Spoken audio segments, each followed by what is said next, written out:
તો બનાસકાંઠામાં વહેલી સવારથી જ મુશળધાર વરસાદ વરસી રહ્યો છે અને અવિરત વરસાદને પગલે કચેરી નજીક પાણી ભરાયા છે। ધાનેરામાં વરસાદથી કચેરી નજીક વરસાદી પાણી ભરાયા છે। જનસેવા મામલતદાર અને નાયબ કચેરીના ગ્રાઉન્ડ અને પ્રવેશ દ્વાર નજીક ઘૂંટણસમા પાણી ભરાયા છે।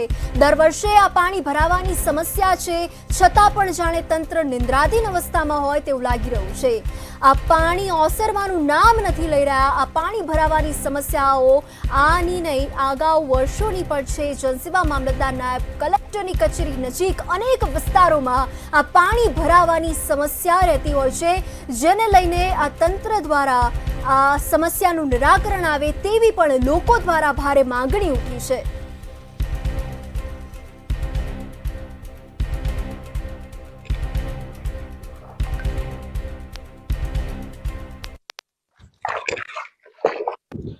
હવામાનની આગાહી મુજબ બનાસકાંઠાની સાથે ધાનેરા તાલુકામાં પણ મેઘમહેર જોવા મળી રહ્યો છે, જેને કારણે અનેક રસ્તા, નદી નાળા અને સોસાયટીઓમાં પણ ક્યાંક ને ક્યાંક વરસાદી પાણી ભરાય છે। બીજી બાજુ જો વાત કરવામાં આવે સરકારી કચેરી, તો સરકારી કચેરીનું જે કમ્પાઉન્ડ છે, કમ્પાઉન્ડની અંદર પણ ઘૂંટણસમા પાણી ભરાય છે।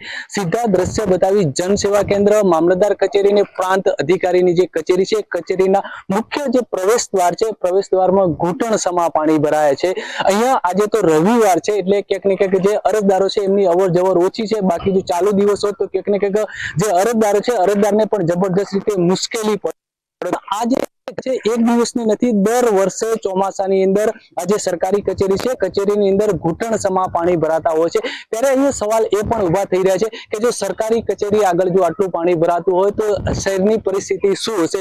આ અધિકારીઓને દેખાતું નહીં હોય। અહીંયા મામલતદાર સાહેબની અવર જવર ચાલુ છે, પ્રાંત અધિકારીની અવર જવર ચાલુ છે અને સાથોસાથ સબ જેલ પણ અહીંયા આવેલી છે। ત્યારે અહીંયા સવાલ એ પણ ઉભો થઈ રહ્યો છે કે શું સરકારી તંત્ર પોતાની કચેરીમાંથી પાણી નથી નીકાળી શકતું, તો શહેરના જે અન્ય વિસ્તારો છે એમાંથી પાણી કઈ રીતે નીકાળતું હશે? પ્રકાશ ત્રિવેદી, મંતવ્ય ન્યૂઝ, બનાસકાંઠા।